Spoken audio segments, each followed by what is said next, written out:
Krásný den, přátelé. Já s vámi jdu pozdílet jednu myšlenku, která se ke mně vrací poslední týdny, nebo ke mně. Otevíráme ji spolu na konzultacích, když spolu máme. Teďka tady ke mně připojím, musím vám ukázat tu romantiku, v jaké teďka tady sedím.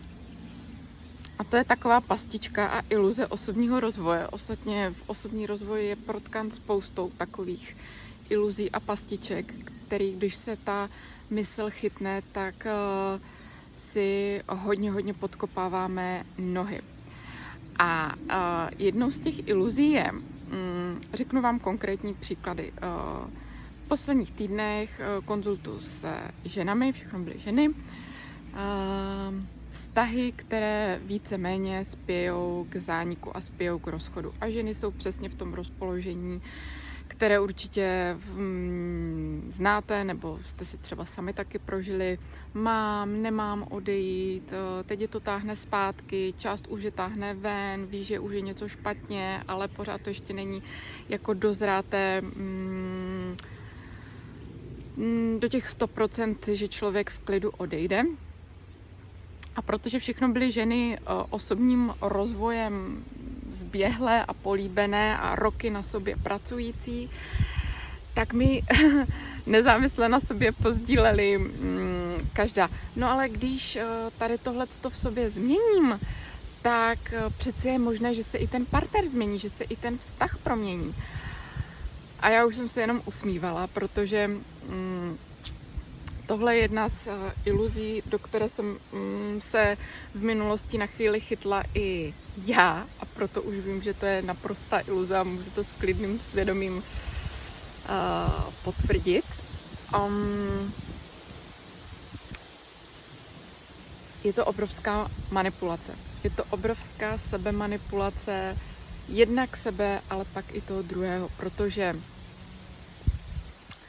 pokud mi naskakují myšlenky, když já v sobě něco změním, tak ten druhý se změní. Už tohle by pro mě měl být alarm toho, že OK, proč já se ale potřebuju měnit? Proč já v sobě potřebuju něco přeprogramovávat? Proč já mám měnit své vibrace, své naladění? Jo? To jsou různé pastičky, do kterých se je možno chytnout. Jo? Znamená, když změním svoji energii, když změním to, co vysílám, tak se změní ten vztah. Když změním tady tyhle své programy, vy nemůžete změnit své programy. Vy se nemůžete přeprogramovávat. Prostě to není možný. Ty programy jsou jasně naprogramované a jsou určené k prohlédnutí, k osvobození, k odložení, ale rozhodně neslouží k přeprogramování. To je jako kdybych jako prostě fakt tady viděla, nevím, napadá mi jenom ten starý známý příběh, viděla hovno a snažila se ho překrýt šátkem, jo. To je pořád to stejný, ne, já potřebuju si říct, tady je hovno. To je ta pravda, kterou vidím. No a když my se chytneme tady do těch pastiček a iluzí a vlastně takových kalkulací, a ono je to velice takové zrádné, nevědomé, že? Zní to dobře, prostě děláme to dobře, pracujeme na sobě, chceme, aby to bylo dobrý, chceme, aby se ten vztah někam posunul, no ale nevnímáme tu pravdu. Nevnímá tu skutečnost, jaká v tu chvíli je. Takže já vždycky doporučuji ne rychle z toho vztahu odejít, ne rychle se natlačit do rozchodu, protože tam, když to uděláte a natlačíte se do toho ve chvíli, kdy to není dozráté, tak vás to do toho vztahu zpátky vrátí nebo vás to rychle nažene do jiného, ať jsou ty programy odžity. Ale stát se takovým vlastním pozorovatelem, co se ve skutečnosti opravdu v tom vztahu děje. Co to dělá se mnou. Partner nějak reaguje, co to dělá se mnou. Jak se chovám já. Jaké myšlenky mi tam běhají. A jaká ta pravda se tam odehrává.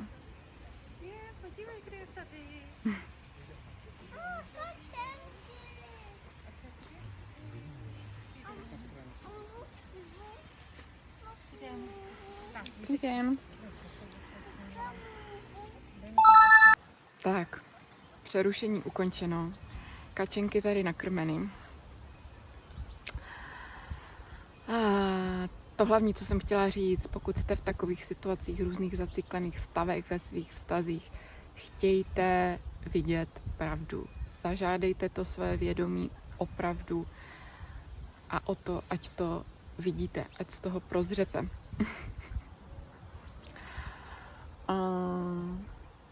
Jedině to je ta cesta k tomu osvobození a k tomu čistému vidění. Protože jestliže ten vztah není určený dál k vývoji a to datum spotřeby, to datum trvanlivosti už je dávno za vámi, což se taky občas stává, že tak prostě neustále tím odporem k tomu, co je a k tomu přijmout fakt, že to je takové, jaké je, tak přesluhujeme v těch vztazích a tím pádem se vytváří jako velká nerovnováha. Nicméně ta původní myšlenka byla manipulace a kalkulace mysli ve smyslu, když já něco změním, když já v sobě něco změním, tak se ta situace změní, je iluze a velká pást. To, co vás osvobodí, to, co vám uleví, je přijmutí té situace taková, jaká je. Přijetí všech svých stavů a emocí takové, jaké jsou. Ano,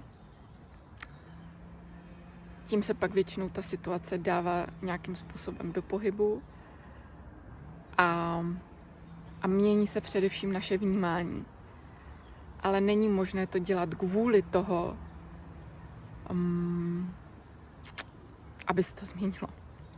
Jo, protože třeba tady konkrétně v těch vztazích je to vlastně tomu, aby se ta mysl chrání toho človíčka, aby se něco změnilo, aby došlo k tomu rozhodu, aby to neměla pod kontrolou, aby do toho nevpustila ten život a to vědomí a ten jako si s tím člověkem vlastně udělal to nejlepší, co je pro něho v tu chvíli připravené, ale ta mysl to nemá pod kontrolou, protože neví, co se bude dít. Takže drží toho človíčka dál od toho vědomí a toho života tím, že vytváří další různé iluze a pastičky toho, jak ho chytnout. A k tomu bohužel osobní rozvoj často slouží. Ale všechno je tak, jak má být a v pravou chvíli je i tohleto prohlédnuto.